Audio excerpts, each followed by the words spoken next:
محترم معزز سامعین، ہمارے لیے یہ بڑا ہی افسوسناک لمحہ کہ ہم مسلمانوں کی بے شمار تعداد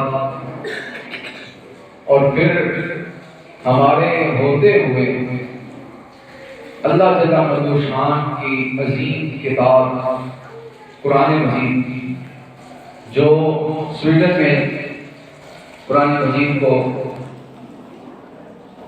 جلایا گیا اور ہالینڈ میں بھی قرآن کے نسخوں کو پھاڑا گیا، معاذ اللہ، ہم مسلمانوں کے ہوتے ہوئے اتنے بڑے کام ہو جائیں، اتنی بڑی گستاخیاں ہو جائیں اور ہم دیکھتے رہ جائیں۔ اصل چیز کیا ہے؟ اصل بات کیا ہے؟ بات یہ ہے کہ سب سے پہلے انہوں نے مسلمانوں کے دلوں میں خوف پیدا کیا۔ کفار نے، انگریزوں نے، مغرب نے سب سے پہلے مسلمانوں کے دلوں میں خوف پیدا کیا۔ خوف پیدا کرنے کا طریقہ یہی ہے کہ ان کے دل سے ان کے نبی کی محبت کو نکال دو۔ جس کے دل میں حضور کی محبت ہو وہاں خوف جمع نہیں ہو سکتا، جس کے دل میں حضور کا عشق ہو وہاں خوف نہیں آ سکتا۔ خوف وہیں آ سکتا ہے جہاں محبت مصطفیٰ نکل جائے، جب محبت مصطفیٰ نہ رہے۔ یہی وجہ ہے کہ مسلمانوں کے دلوں سے قرآن کا ادب بھی نکالا گیا، قرآن کی عظمت نکالی گئی، اور پھر مسلمان دیکھتے رہ گئے، قرآن جلا دیا گیا۔ اس میں ہمارا بھی اور عوام کا بھی کسی حد تک قصور شامل ہے۔ وہ یہ کہ عوام کی طرف سے غلطی یہ ہے کہ ہم نے قرآن کی بجائے دوسرے سبجیکٹ، دوسری پڑھائیوں کو ترجیح اتنی دی کہ قرآن جب بچہ کہتا ہو تھوڑا سا بڑا ہوتا ہے، ہم کہتے ہیں قرآن تو پڑھ ہی لے گا، اس کو پہلے ABC پڑھائے گا، اس کو جناب ایسے یاد کروائیں، سٹوریاں یاد کروائیں، اور قرآن کا اس بچے کو پتہ ہی نہیں ہوتا۔ حضور کی ختم نبوت کے حوالے سے ایک بات اس کو سکھائی نہیں جاتی، اور پھر وہ اس ماحول میں پلتا بڑا ہوتا ہے، پھر وہ ٹک ٹاکر بنتا ہے، پھر وہ یوٹیوبر بن جاتا ہے، پھر اس کو ہر چیز کا پتا ہے، سبسکرائب کس طرح بڑھانے ہیں، اور پھر جو اس کے فالوور ہیں وہ گناہوں کو یوٹیوب پہ شیئر کرتا ہے، اس کے فالوورنگ میں اضافہ کرتے ہیں۔ ایک فضول سے بندے کو 40 لاکھ فالوورنگ دے دیتے ہیں یوٹیوب پہ۔ ٹک ٹاکر کو ایک لڑکی نے ڈانس کیا تو اس کو پوری دنیا میں کیا ٹیلنٹ ہے اس نے ڈانس کیا ہے اور یہ ٹھمکے لگائے ہیں، تو میں نے کہا ٹیلنٹ تو وہ ہے جو حضور صلی اللہ علیہ وسلم نے فرمایا ہے کہ میری امت کے علماء بنی اسرائیل کے نبیوں جیسے ہیں۔ ٹیلنٹ تو یہ ہے جس کو تم نے چھوڑ دیا، ایک فضول اور جاہلانہ حرکت کو تم ٹیلنٹ کہہ رہے ہو، تو اس میں بتائیں یہ کون کہہ رہے ہیں؟ مسلمان کہہ رہے ہیں، یہ باتیں کون کر رہے ہیں؟ مسلمان کر رہے ہیں کہ یہ ٹیلنٹ ہے ڈانس کرنا۔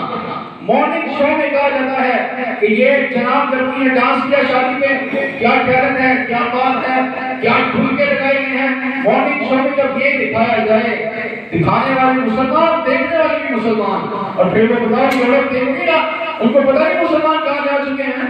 یہ وجہ ہے قرآن کا ادب، قرآن کی عظمت جب ہمارے سینوں سے نکالا گیا پھر یہ اسلامی احکام کو سمجھنا ہوتی ہے۔ اللہ فرماتا ہے قرآن مجید میں سورہ بقرہ الف لام میم ذالک الکتاب لا ریب فیہ، رب فرماتا ہے کہ یہ وہ کتاب ہے جس میں کوئی شک کی گنجائش نہیں ہے۔ یہاں پہ یہ جو الف لام میم ہے نا، یہ حروف مقطعات میں سے حرف ہے، یہ راز و نیاز کی بات ہے۔ اس کا معنی بعض محققین اور مفسرین لکھتے ہیں کہ اس کا معنی اللہ جانتا ہے، بعض نے لکھا ہے اس کا معنی اللہ کے ساتھ حضور بھی جانتے ہیں، اور بعض نے لکھا ہے کہ مولا علی فرماتے ہیں اس کا معنی میں بھی جانتا ہوں۔ یہ حروف مقطعات ہوتے ہیں جس کا علم کسی کو بھی نہیں ہے۔ ایک روایت میں جبریل امین کے حوالے سے بھی ہے کہ وہ بھی اس کا معنی جانتے ہیں۔ قرآن مجید رب تعالیٰ نے نازل فرمائی، نازل فرمانے والا کون ہے؟ اللہ جل مجدہ شان۔ واحد یہ وہ کتاب ہے جس نے اپنا تعارف خود کروایا ہے، یہ وہ کتاب ہے جس نے اپنا تعارف خود کروایا ہے۔ وَإِنَّهُ تَنزِيلُ رَبِّ الْعَالَمِينَ، کہ اس کو نازل کرنے والا رب ذوالجلال، لے کے آنے والا کون ہے؟ یہ بھی قرآن میں نزل بِهِ الرُّوحُ الْأَمِينُ، لانے والے جبریل امین۔ نازل کس میں کی گئی؟ علی قلبک ان تکون من المنذرین، محمد عربی کے قلب اندر میں نازل کی گئی صلی اللہ علیہ وسلم۔ یہ کتاب اپنا تعارف خود کرا رہی ہے۔ حضرت سید بن حذیفہ رضی اللہ تعالیٰ عنہ، آپ کہتے ہیں ایک رات میں سورہ بقرہ کی تلاوت کر رہا تھا، تلاوت کرتے کرتے کہتے ہیں ایک عجیب سا منظر میں نے دیکھا کہ وہاں میرا چھوٹا بچہ بھی پاس تھا، میں تلاوت کر رہا تھا اور میرا گھوڑا بھی وہاں ہوتا ہوا تھا۔ کہتے میں تلاوت کی، ایک دم روشنی تھی اور آسمانوں تک جا رہی تھی۔ یہ صحابی رسول کہہ رہے ہیں، اور وہ گھوڑا وہاں پہ گزرتے جاتے ہیں۔ کہتے میں نے تلاوت کو بند کر دیا، روشنی بھی بند ہو گئی، گھوڑا بھی ٹھہر گیا۔ کہتے مجھے ڈر تھا یہ گھوڑا کہیں میرے بچے کو نہ کچل دے، گھوڑا اپنا ہے۔ کہتے میں نے پھر تلاوت سورہ بقرہ کی تھی، پھر روشنی نکلی، گھوڑا پھر گزرنے لگا۔ کہتے میں تلاوت پھر روک دی، پھر تلاوت کی، پھر گزرنے لگا، روشنی آسمانوں تک جا رہی ہے۔ صبح سرور کائنات علیہ السلام کی بارگاہ میں حاضر عرض کی حضور رات کو یہ منظر ہوا، میں تلاوت کرتا تھا، زمین سے آسمانوں تک روشنی جاتی تھی، نور نکلتا تھا، اور حضور وہاں پہ گھوڑا گزرنے لگتا تھا۔ سرکار نے فرمایا سید بن حذیفہ تجھے پتا نہیں جب تو تلاوت کر رہا تھا فرشتے ادھر قرآن سننے کے لیے آسمانوں سے زمین پر آتے تھے۔ اے سید بن حذیفہ اگر تو فجر تک تلاوت کرتا رہتا تو لوگ فرشتوں کو اپنی آنکھوں سے دیکھتے تھے۔ یہ ہے اللہ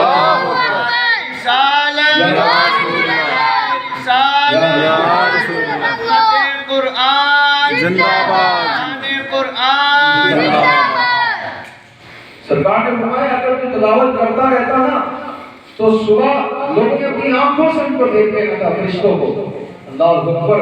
اور آپ کو پتہ ہے محمود غزنوی کتنے بڑے جنگجو سپہ سالار کتنی جنگیں لڑے. میں جنگیں گنواؤں گا آپ کو تو ٹائم اتنا نہ ہو. اتنی جنگیں لڑنے کے باوجود دنیا سے چلے گئے کسی کی خواب میں آ گئے.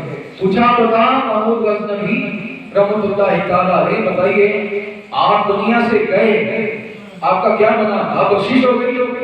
کہا جنگوں کی وجہ سے. کہا نہیں جنگوں کی وجہ سے بخشش نہیں ہوئی. کہا کس وجہ سے ہوئی؟ بخشش کس وجہ سے ہوئی؟ سنے جی بچوں. کہا حضور کس وجہ سے بخشش ہوئی؟ کہا ایک دفعہ میں اپنے مہمان کے پاس چلا گیا. محمود غزنوی جنگیں لڑنے والا کہتے میں اپنے مہمان کے پاس گیا. آرام کے لیے جب اس کے بستر پر لیٹا میرے پاؤں کی تان میں سامنے قرآن پڑھا تھا. میرے پاؤں کی سیدھ میں سامنے قرآن پڑھا تھا. میں اٹھا اور سوچا قرآن کی طرف پاؤں نہیں ہونے چاہیے. سنے ذرا اگلی بات سنیے آپ نے. کہا قرآن کی طرف پاؤں نہیں ہونے چاہیے. میں اٹھا اور سوچا قرآن اٹھا کے بلند مقام پہ رکھ دوں کہ میرے پاؤں اس کی طرف نہ ہو. آپ لوگ ایسا نہیں کر سکتے نا. محمود غزنوی نے کیا کیا؟ آپ کا میرا اتنا ہی کام ہے کہ آپ دیکھتے ہیں اگر ماذ اللہ صاحب نے پڑھا ہم اٹھا کے اوپر رکھ دیں گے. لیکن محمود غزنوی کہتے ہیں کہ میں نے جب اٹھانے لگا سوچا محمود غزنوی اپنے آرام کے لیے قرآن کو اٹھا رہا ہے. تمہیں آرام کرنا ہے تو قرآن کو اٹھا کے اوپر رکھ رہا ہے. تجھے چاہیے قرآن یہیں پہ رہے اور تو اس گھر سے باہر ہو رہے. کہتے ہیں میں گھر سے باہر چلا گیا جا کے سڑک پہ لیٹ گیا. رب تعالیٰ نے اس قرآن کی عظمت اور ادب کی وجہ سے محمود غزنوی کو بخش دیا. سبحان اللہ. اللہ نے جنت عطا فرما دی. اور یاد رکھیں ہمارے بڑی بڑی کتابوں میں یہ واقعات جو گزرے ہوئے ہیں تاریخ کے واقعات کہ ایک پادری وہ اپنی کتاب انجیل پر وہ ایسا کیمیکل چلا کے لے کے آیا. اس نے کہا مسلمانوں کو مسجد میں آ گیا. اس نے کہا میں اس کتاب کو آتش کے حوالے کرتا ہوں آگ کے حوالے کرتا ہوں. آپ اپنے قرآن کو آگ میں ڈالیں. جس کا بچ جائے گا نا جس کی کتاب بچ جائے گی وہ حق میں ہے. یہ پادری نے کہا. وہاں ایک دکاندار یہ بات ہے نا ہم سمجھتے ہیں سارا کچھ مولویوں نے کرنا ہے. اے مولویوں کا کام ہے جو کچھ ہے مولویوں کا کام ہے. سارا کام ہے سے بچے پالیے اپنے بچیاں میں بڑھے رہیے اپنی بیویاں تنال بیٹھے رہیے باہر جگہ جگہ جگہ جو مرضی ہوتا رہے باہر کے موبائل پر جتنی مرضی گستاخیاں ہوں. وہ دکاندار تھا مولوی نہیں تھا. وہ شیخ الحدیث نہیں تھا. وہ مفسر نہیں تھا. وہ حافظ قرآن بھی نہیں تھا. عام سا دکاندار تھا. وہ آیا اس نے کہا کہ تو یہ کہتا ہے کہ انجیل کو آگ میں ڈالا جائے قرآن کو ڈالا جائے کون سا بچتا ہے؟ کہا جگرا بڑا کر میری دکان سامنے ہے. میں اپنی دکان کو آگ لگاتا ہوں اور قرآن نہیں قرآن کا ایک نسخہ ایک صفحہ جس کی میں روز تلاوت کرتا ہوں اس کو میں اپنے سینے کے ساتھ لگا کے آگ میں چھلانگ مارتا ہوں. ہمت ہے تو چھلانگ مار. اگر کوئی بچ گیا وہ حق میں ہے جو مر گیا وہ ناحق ہے. لو جناب وہ انگریز نے کی کرنا سی جو پادری وہ گڈی کے بیٹھے اور چلا گیا. یہ ہے یہ اگر ہمارے اندر آ جائے نا ہمارے اندر یہ پاور آ جائے. یہ پاور کب آئے گی؟ اس کے مصطفیٰ سے آئے گی. قرآن کی عظمت سمجھ بھی کب آئے گی جب دل میں حضور کی محبت ہو. آج یار وہاں پر قرآن چلا دیا گیا اور مسلمان کیوں نہیں مر گئے؟ مسلمان آتے ہیں کہتے ہیں کہ ہماری قربانیاں مانگو کیونکہ سرکاری طور پہ ہوا. وہ کہتے ہیں ہماری قربانیاں مانگو کتنے بندے چاہیے ہم گردنیں بھی کروائیں گے اپنے آپ کو جلا بھی دیں گے لیکن قرآن کا ایک حرف بھی ہم چلنے نہیں دیں گے. یہ ہے محبت قرآن سے. آپ ادھر سے مذمتیں کرتے رہو اور ادھر وہ قرآن وہ جناب ٹویٹ کرتے ہیں جی ہمیں بڑے دکھ ہوا ہے بڑا افسوس ہوا قرآن چل گیا. اور میں کہا یہ مذمت کرنا ہمارا کام ہے. تمہارا کام ہے مرمت کرنا. تمہارا کام مذمت کرنا نہیں ہے. تو یہ جو تمہیں گوڑی رکھے ہیں یہ خالد رکھا ہے ایک چلے جا رہے ہیں یہ کس لیے رکھے ہیں؟ ان کو استعمال کیوں نہیں کرتے؟ جہاد کا اعلان کیوں نہیں کرتے؟ اور ادھر وہ جو ہواری ہیں عمران خان کے، وہ سوچ رہے ہیں ہمارا وزیر جو سابقہ وزیر اعظم ہے وہ کب اپنے لب کھولے گا؟ بھائی یہ بت ہے، بت یہ وہ بت ہے جو اپنی ناک پہ بیٹھی پکھی نہیں مار سکتے، یہ کیا بات کریں گے؟ یہ وہی ہے جو غازی ممتاز کو تختے دار پہ لے گئے، یہ وہی ہے جنہوں نے ختم نبوت میں ترمیم کروا دی، یہ وہی ہے جنہوں نے آسیہ ملونہ کو رہا کروا دیا، تو یہ قرآن کو نہیں کیا کر سکتے ہیں، یہ صرف مذمت کر سکتے ہیں، وہ بھی ٹویٹ کے ذریعے۔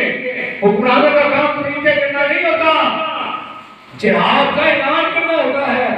محمود رشید، ہارون رشید، ان کے بارے میں پڑھے آپ کہ جب ان کو للکارا گیا تو اس نے یہ نہیں کہا کہ ہم مذمت کرتے ہیں، اس نے لکھ کر بھیجا کہ میں اپنی فوج لے کر تمہیں لڑانے کے لیے آ رہا ہوں۔ یہ ہے ہارون رشید بادشاہ۔ یہ جناب یہ صرف باتیں کرتے ہیں۔ آج وہ قرآن چلایا گیا ہے، وہ قرآن جس کے لیے صحابہ سفر کرتے اور پھر ان کو آج چمڑے کے اوپر لکھا کرتے، اپنے سینوں میں محفوظ کیا کرتے، وہ قرآن جس کی تعلیم کو دادا علی حجویری نے عام کیا۔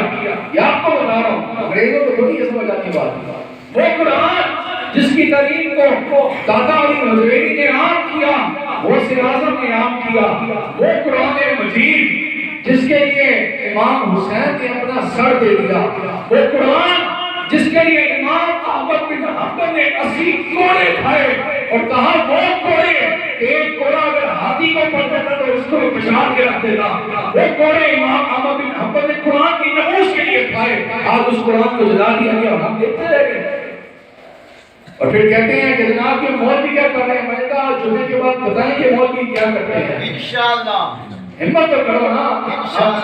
آج جو صرف تقریر سننے کے لیے ہے اس کے ساتھ وہ تقریر ہے ہی میری کوئی نہیں، تقریر اس کے ساتھ ہے کہ جو قرآن کی ناموس کے لیے یہاں سے چلے۔ پھر لوگ کہیں گے یار یہ مولوی اگر نکل آئے ہیں تو ہوگا کیا، اس سے فرق کیا پڑتا ہے؟ میں نے کہا وہاں ابراہیم علیہ السلام کو جب آگ میں ڈالا، چڑیا نے اوپر سے پانی پھینکا، بتاؤ وہ آگ بجھ سکتی تھی؟ نہیں بجھ سکتی تھی نا، لیکن اس کا نام رہ گیا کہ اس نے وہ آگ میں پانی ڈالا، بجھانے والوں میں رہ گئی۔ میں نے کہا ہم کر کچھ نہیں سکتے، آقا مولا علیہ السلام کی بارگاہ میں عرض حضور ہم یہاں بیٹھے کچھ کر نہیں سکتے، لیکن کم سے کم ہمارا نام رہ جائے گا کہ ہم قرآن کے ناموس میں نکلے تو صحیح تھے نا، کم سے کم اتنا تو کریں یار۔ ہم اپنے دنیاوی معاملات کے لیے کیا کچھ کرتے ہیں، اپنے گھر والوں کے لیے کیا کچھ کر بیٹھتے ہیں، اور کیا کچھ ہم زندگی میں کرتے ہیں، لیکن قرآن کے لیے آج نکلو، آج قرآن کے ناموس کے لیے داتا دربار سے پہلے یہاں سے پہلے چنگی جائیں گے، چنگی امر سندھو سے پھر ہم داتا دربار سے اسمبلی کے سامنے انشاءاللہ العزیز۔ اللہ تعالیٰ آپ کو مجھے عمل کی توفیق دے۔